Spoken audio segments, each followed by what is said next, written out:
Doctor Mizanur বাংলাদেশের, ভালো বোঝেন, এত ভালো বক্তা, এত সুন্দর কথাবার্তা বলেন, চিন্তা করা যায় না। আর সুন্দর গুছিয়ে, সুন্দর মানে বড় কথা ছোট করে মানুষকে এত সুন্দর করে বুঝিয়ে আল্লাহ হিকমত দিয়েছেন তাদেরকে। লোকটা বাংলাদেশে থাকতে পারলো না, মালয়েশিয়াতে আছে।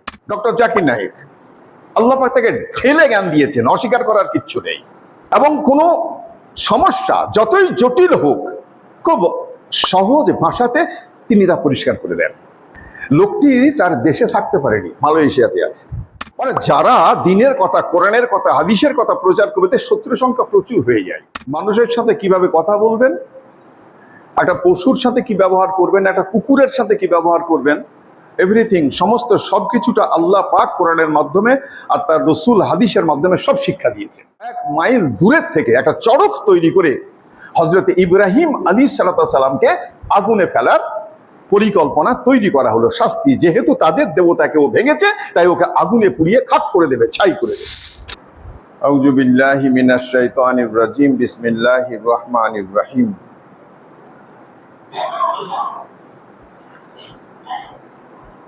সুবহানাকা লা ইলমা লানা ইল্লা মা আল্লামতানা ইন্নাকা আনতাল আলিমুল হাকিম।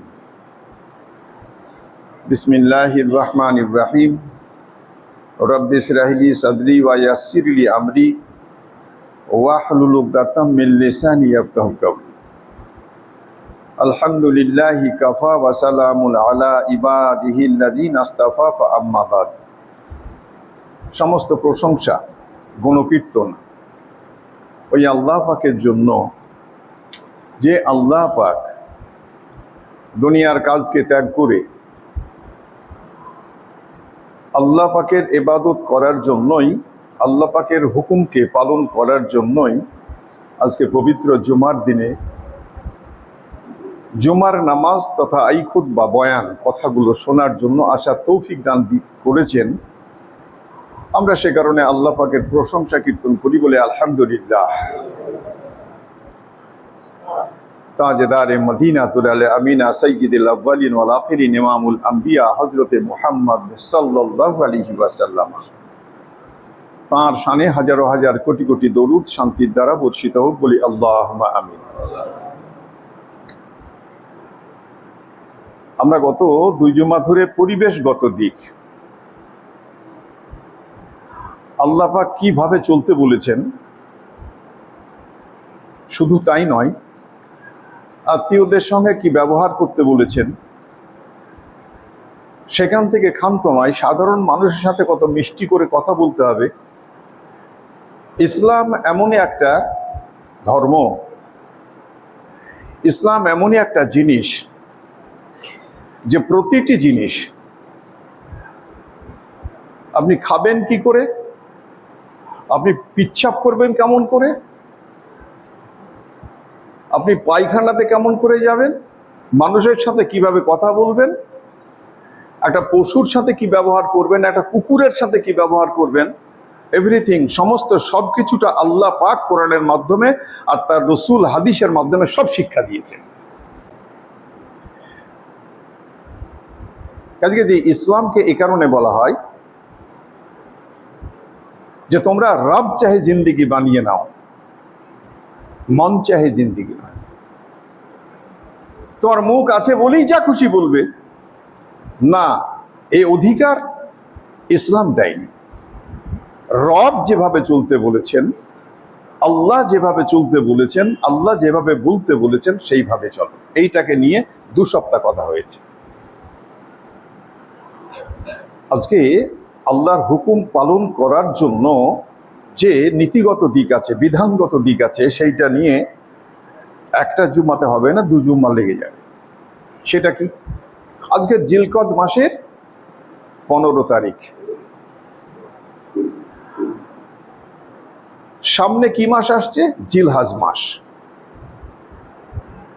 যারা হজ করবেন তারা চলতে লেগেছেন, অর্থাৎ গত এই মাসেরই 9 তারিখ বা 10 তারিখ থেকে ভারতবর্ষের ফ্লাইট যেতে শুরু করে দিয়েছে। আমাদের জানাশোনা অনেক লোক গেছেন, আল্লাহ তাদের হজকে কবুল করুন, আল্লাহ তাদের শরীর সুস্থ রাখুন, ঠিকভাবে যাতে করে হজের কাজকর্মগুলো করতে পারে, আল্লাহ সে কারণে তাদেরকে শরীর সুস্থ রাখুন বলে আল্লাহুম্মা আমিন। হজ করে তারা ফিরে আসুক। আমরা যারা হজ করতে যাব না বা যেতে পাচ্ছি না, নিয়ত রাখি সবাই যে মরার আগে পর্যন্ত আল্লাহ পাক যেন তেন প্রকারের জন্য আমাদের সকলকে হজ করিয়ে নেন। তো এই যে করিয়ে নেন, এটা দোয়া। এই দোয়াটাকে কবুল করানোর জন্য আল্লাহ পাকের কাছে কোন কথাটা বলতে হবে? আল্লাহুম্মা আমিন, এ কথাটা বলতে হবে। তো আমরা বলেছি কথাটা? বলিনি তো। এ শিক্ষা কত হবে, কত দেওয়া যাবে, বলতে হবে তো কথাটা। কিছু কথা আছে যেগুলো আমিন বলতে হবে, কিছু কথা আছে আলহামদুলিল্লাহ বলতে হবে, কিছু আছে সুবহান আল্লাহ বলতে হবে। এগুলো তো আর মরার আগে পর্যন্ত শেখানো যায় না, না, এগুলো শিখে নিতে হবে, বলতে হবে আর কি। আমরা দোয়া করলাম ওদেরকে যে আল্লাহ ওদের শরীর সুস্থ রাখুক, ঠিক হজের কাজকর্মগুলো করুক, তারপরে তারা ফিরে আসুক। আমরা এই যে দোয়া করছি, তো এই দোয়াটা যাতে কবুল হয় তার জন্য আল্লাহর কাছে কোন কথাটা? আল্লাহুম্মা আমিন, মানে কথাটা আল্লাহ কবুল করো তুমি আর কি, এই কথাগুলো বলতে হয়। তো আজকে এই যে কথাটা শুরু করব, তো আমরা এই যে জিলহজ, এই যে হজের মাস আসছে, তাতে কোরবানি আছে। যারা যাব না তারা 10ই জিলহজ তারিখে আমরা কোরবানি নিজের বাড়িতে নিজের দেশে করব। তো আমাদেরকে প্রথমেই জানতে হবে যে এই যে হজব্রত ব্যাপারটা, এই যে কোরবানির ব্যাপারটা, এটা এসেছে কোত্থেকে, কোন নবীর পিরিয়ড থেকে এসেছে? এগুলো একজন মুসলমান হিসেবে প্রত্যেকটি মানুষের এটা জানা কথা, জানতে হবে, জানা উচিত।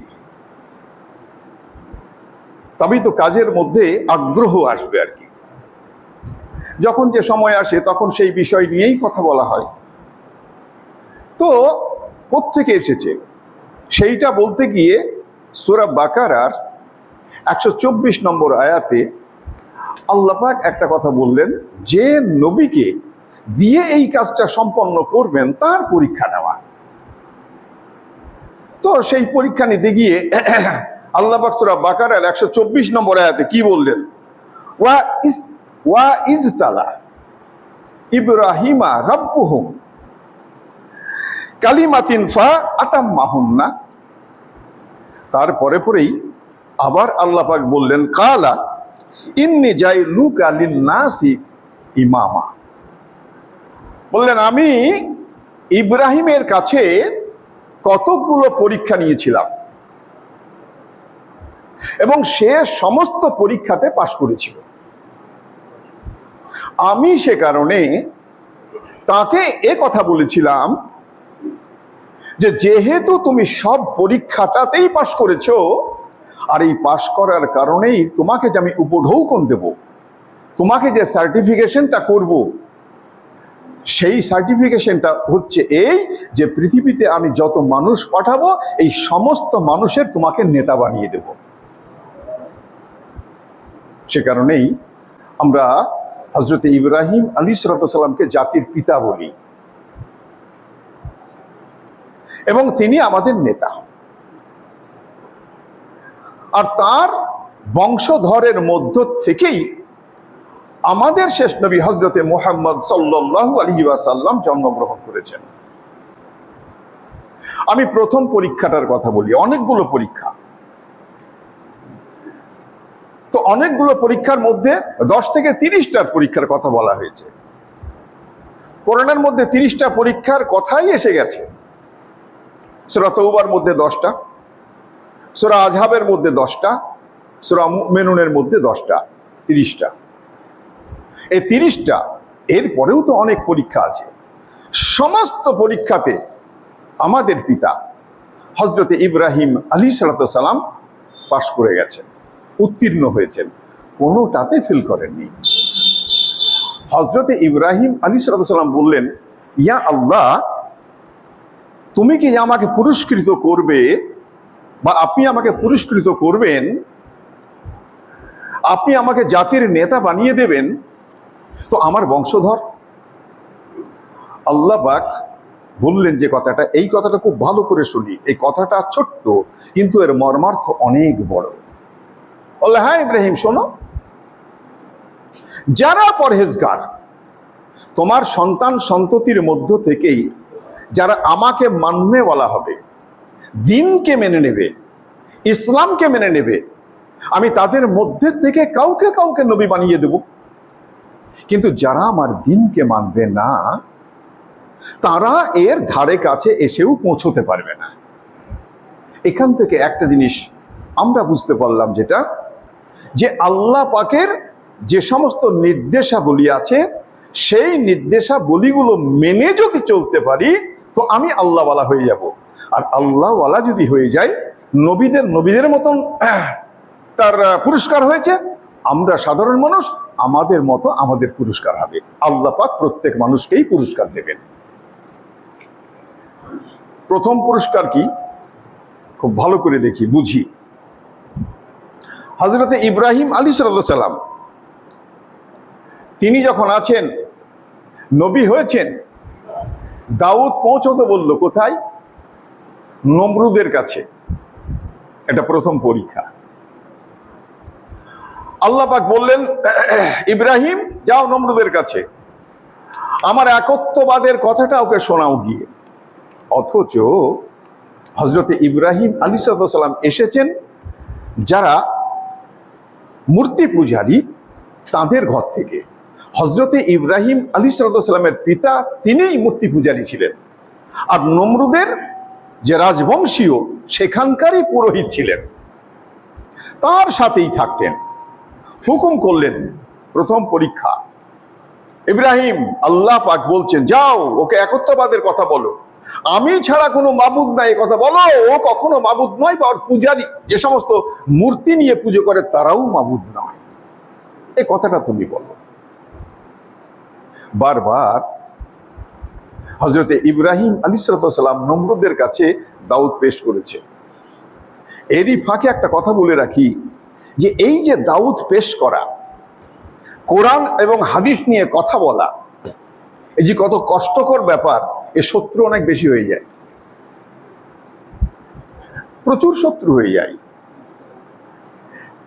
দুনিয়াতে। আমরা তো খাতা কলমে, কাগজ কলমে, কোরআনে হাদিসে পড়ে দেখছি শত্রু, আপনি দুনিয়াতেই চলমান অবস্থাতে দেখেন না। উদাহরণ একটা বলি, অস্বীকার করার কিছু নাই, ডক্টর জাকির নায়েক, আল্লাহ পাক তাকে ঠেলে জ্ঞান দিয়েছেন, অস্বীকার করার কিচ্ছু নেই। এবং কোনো সমস্যা যতই জটিল হোক, খুব সহজ ভাষাতে তিনি তা পরিষ্কার করে দেন। লোকটি তার দেশে থাকতে পারেনি, মালয়েশিয়াতে আছে। শত্রু সংখ্যা বেড়ে যায় খুব, যেখানেই হোক না কেন, কথা বললেই শত্রু সংখ্যা বেড়ে যাবে। ডক্টর মিজানুর, বাংলাদেশের ছেলে মানুষ, উঠতি বয়স, উঠেছে, ভালো বোঝেন,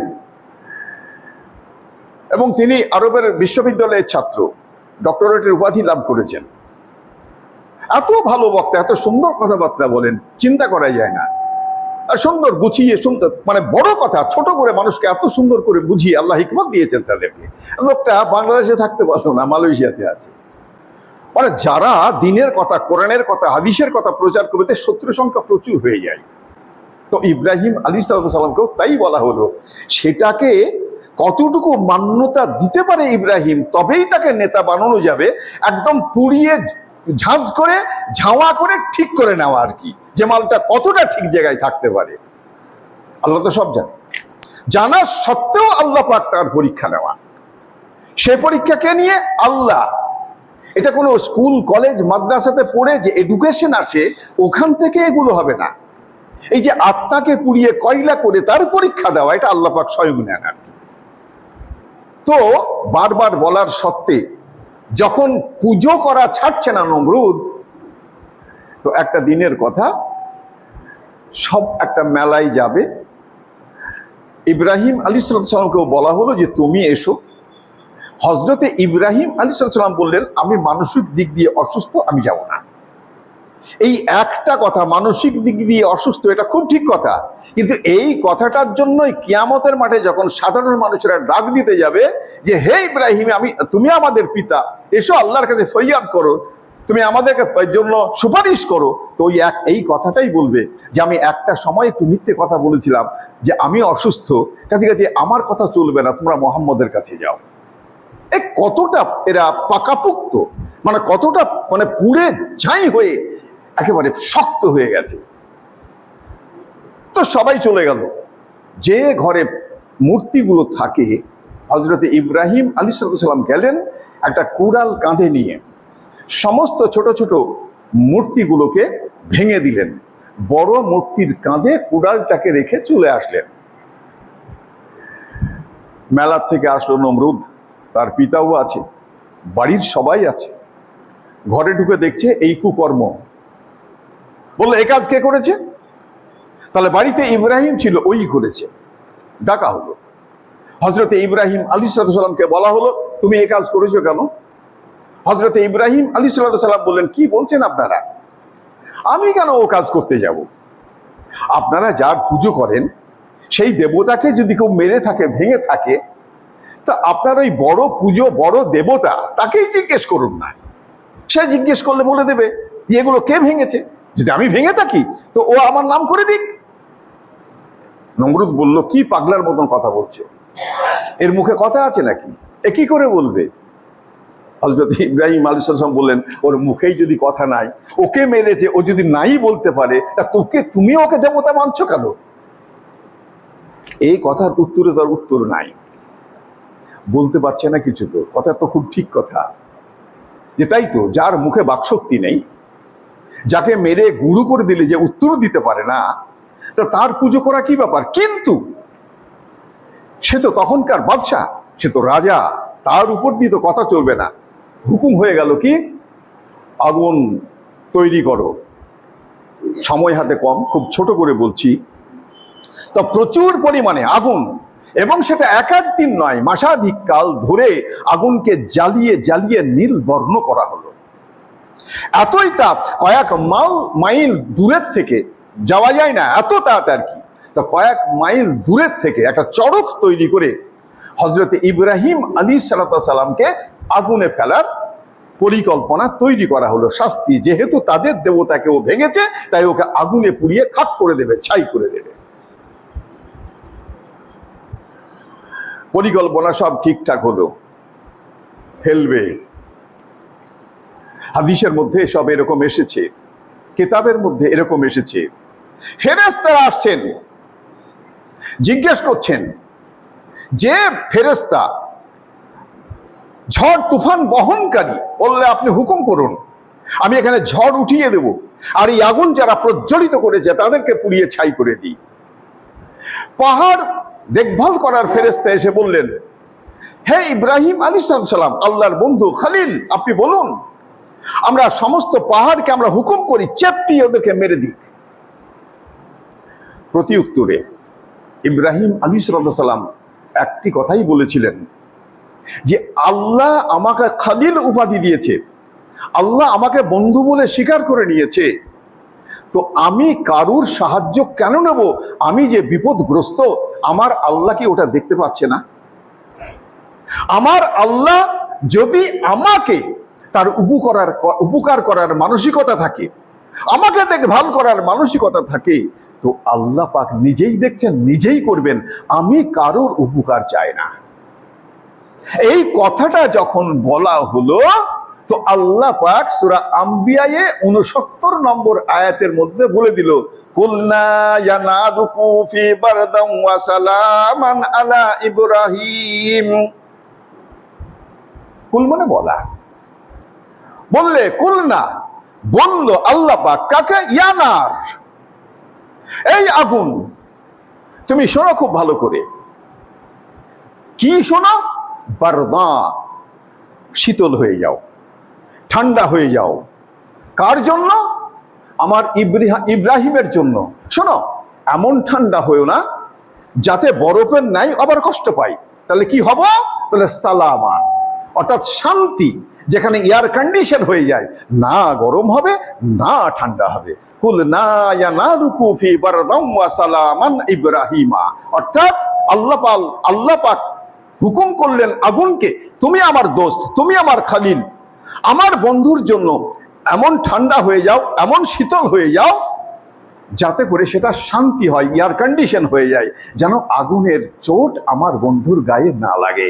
আল্লাহ পাক যখন এই কারিমা, আয়াতে কারিমা নাজিল করলেন, শুধু ওই আগুনটুকুর জন্য নয়, সেই কারণে কেতাবের মধ্যে, তাফসীরের মধ্যে এরকম এসেছে, বিশ্বের মধ্যে, এই গোটা পৃথিবীতে যেখানে যেখানে আগুন ছিল, এই যতক্ষণ পর্যন্ত হযরতে ইব্রাহিম আলাইহিস সালাম ওই আগুনের মধ্যে ছিলেন, ততক্ষণ পর্যন্ত কোনো আগুনের তেজ ছিল না।